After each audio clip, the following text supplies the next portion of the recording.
Good morning, everyone. Uklama, aasquʔisʔath, aasquʔisʔath. My name is Stephen Rayner. I am the Interim Executive Director of Clean Energy BC and an elected councillor for the Aasquʔisʔath First Nations, where I hold the portfolios of clean energy, law and policy, and capital raise. I'd like to start off by thanking the C3 Alliance for the opportunity to speak here today and congratulate them on another amazing IROC. So maybe a quick round of applause for them.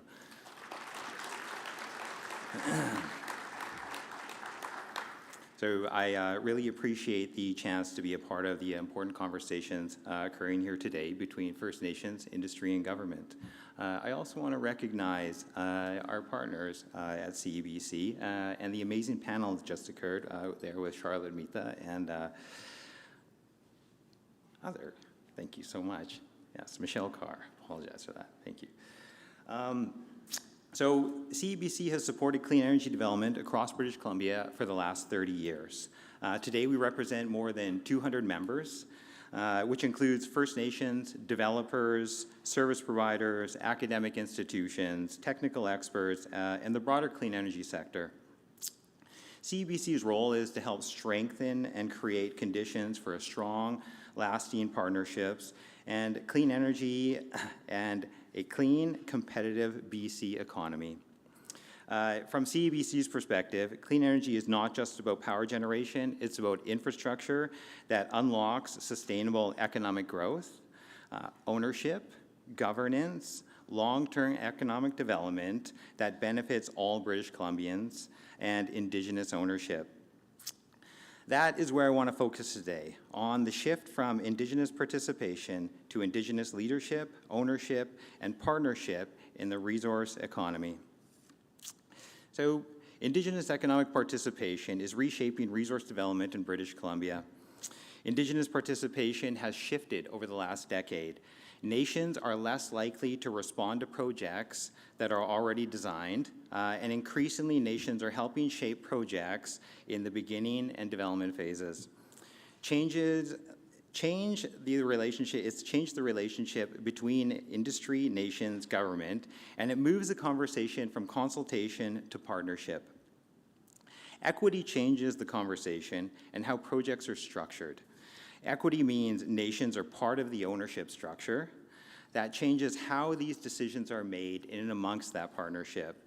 And it changes how risks are shared between the partners. It changes how benefits are distributed over the long term. And when equity is built from the front end, the projects are structured differently from day one. Ownership changes outcomes. Revenues generated from projects can stay within communities. Those revenues can support training, infrastructure, housing, governance, small business, cultural continuity, and long-term prosperity. This is not just short-term employment or short-term benefit agreements. Ownership gives nations a stronger role in defining what prosperity looks like from day one for their own people. Governance defines long-term direction. Partnerships must include shared decision-making. They also must include accountability between the partners, and they must respect community priorities, cultural values, and stewardship responsibilities amongst those communities. Good governance helps make sure projects are aligned with nations' long-term vision and not only the development timelines. Consent must be designed into projects. Free, prior, and informed consent cannot be treated as a late-stage approval. Consent needs to be reflected in how projects are planned, financed, and governed and operated. Long-term benefits matter more than short-term agreements. So resource development decisions are made today the resource development decisions that are made today will shape communities and infrastructure for decades. Nations are thinking in generations, and I think we should always keep that in mind. Projects must be evaluated by long-term ownership, governance, and revenue stewardship and capacity building.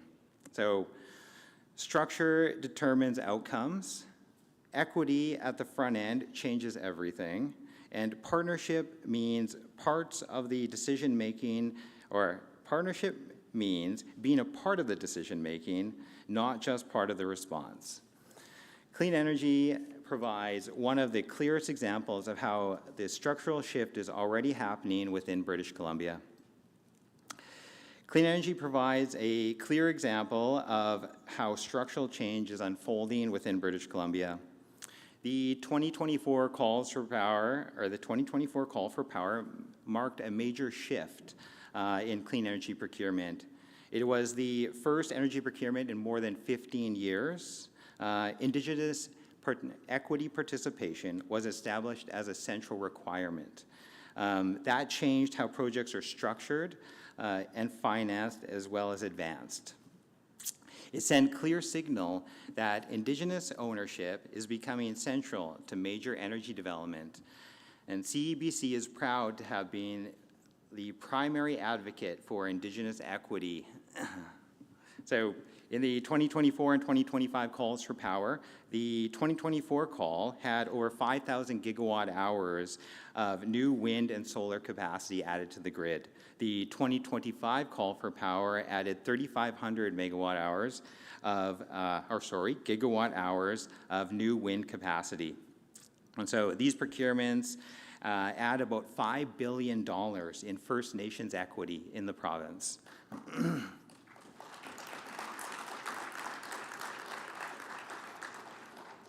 It also represents enough clean energy to power approximately 850,000 homes annually. More importantly, they mark the beginning of a multi-decade clean infrastructure build-out. Many of these projects are moving beyond participation into ownership, and projects selected through the 2024 call for power include meaningful First Nations equity ownership. The average ownership was nearing 50% amongst all those projects, which is significant. So, the level of ownership changes from long-term economic position to nations creating long-term economic position for nations, and it creates opportunity for reoccurring revenue, local employment, training, and governance experience. Nations-led clean energy projects are rooted in community priorities, reflected in local values and stewardship. They support community resilience and energy independence, and create opportunities for youth in trades, engineering, environmental monitoring, business, and governance. And they help build technical capacity within the nations. For Huu-ay-aht, for myself, on my other hat that I wear, we developed a community energy plan, and that helps guide Huu-ay-aht in its long-term energy development. That plan helps us identify realistic opportunities within our territory. It gives a roadmap for sequencing projects instead of chasing one-off opportunities. And it connected energy planning to resilience, infrastructure, and affordability, as well as long-term community needs. We're also exploring a 2-megawatt vertical floating offshore wind turbine with 5 megawatt of battery storage. We've advanced community-scale solar initiatives for government buildings. And these projects are about more than generation. They're about reliability, capacity, training, and long-term self-sufficiency. So clean energy powers the economy in British Columbia, and energy infrastructure is economic infrastructure. That kind of structural change, that type of structural change is working to support across the province through advocacy, policy, procurement, and partnership. CEBC is doing that. CEBC supports strong, functioning, clean energy sector and ensures Indigenous leadership is embedded within it. CEBC represents an ecosystem needed to move projects from concept to operation, and our members include energy developers and operators, First Nations partners, construction leaders, capital providers, engineering firms, technical experts, regulatory experts, academic institutions, and students. This gives us at CEBC a broad perspective across the energy sector. Also, this means our advocacy is grounded in practical realities of planning, financing, building, and operating projects across British Columbia. CEBC's advocacy focuses on structure, clean and predictable procurement through a renewable roadmap. We also advocate for regulatory certainty and efficiency through permitting while maintaining BC's world-class structure. Long-term energy planning and infrastructure are also some of our core advocacy requirements, and Indigenous equity participation is embedded in all policy frameworks is what we advocate for. So policy decisions determine who participates and how value is shared. If policy only creates space for consultation, outcomes stay limited. If policy creates space for equity, governance, and ownership, outcomes change.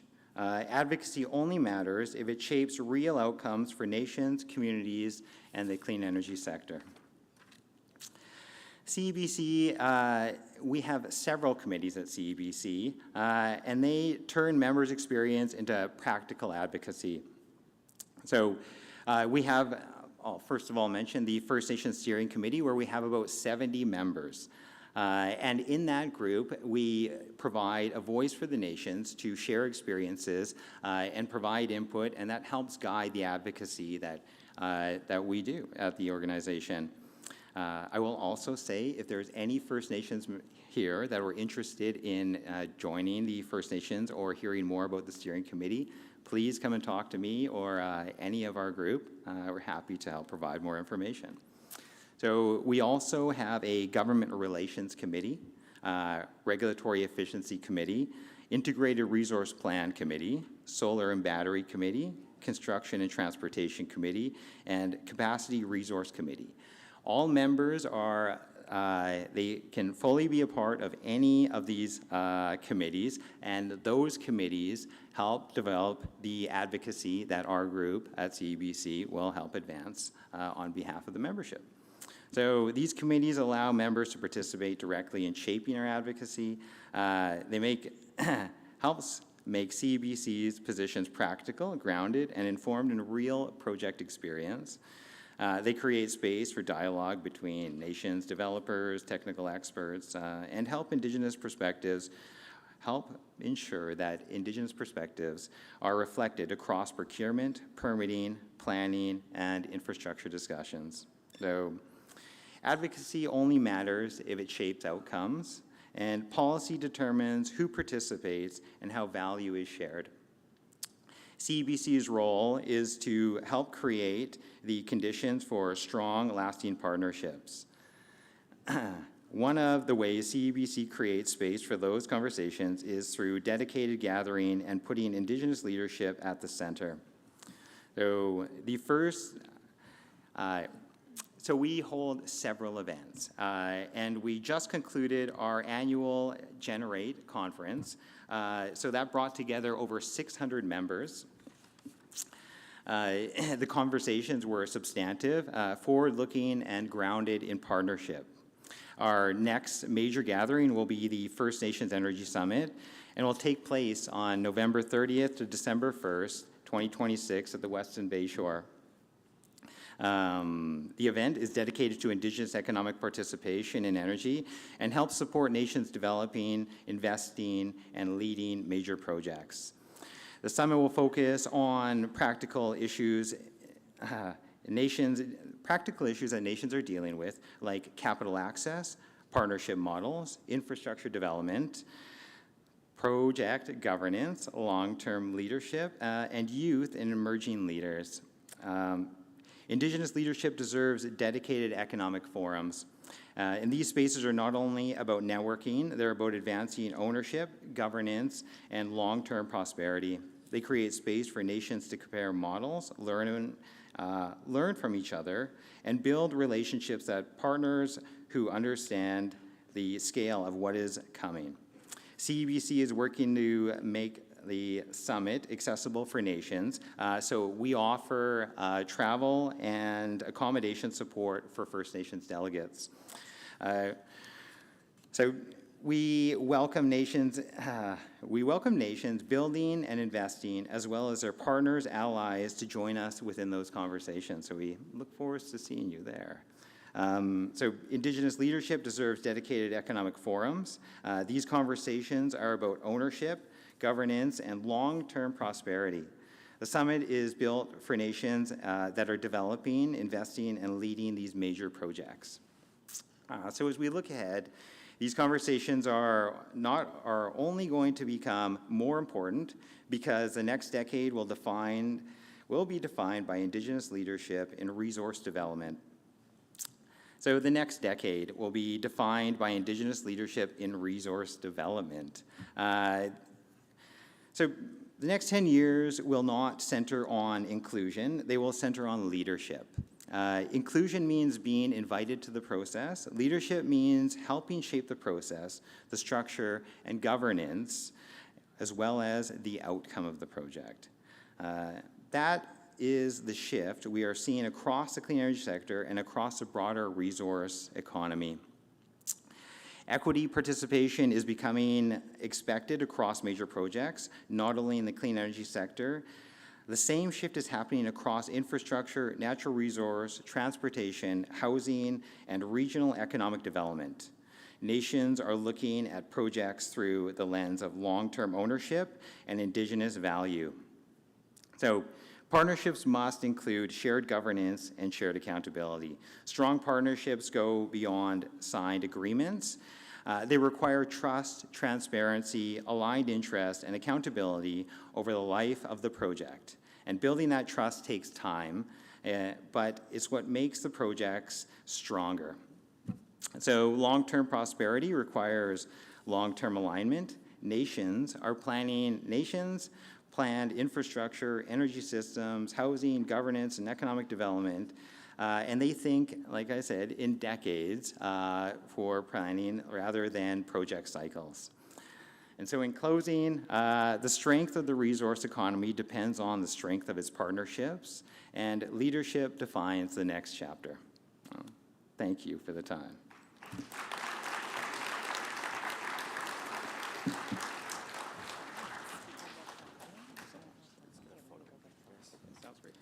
Thank you very much, Stephen, for sharing your insights. Stephen's been a really great friend to C3, to BC IROC, and to myself, and I'm really grateful that he was able to be here, and thank you to Jack and the CEBC team for all of their great support as well. We're now going to take a networking break, so I encourage you all to head out to the trade show. Thank you very much to Scotiabank for sponsoring the break. We're going to reconvene at 11:10 a.m. to hear from our next keynote speaker, who is Naylene Morin, Senior Vice President, Environment and Social Affairs from Skeena Gold and Silver. Thank you all very much, and we'll see you back here at 11:10.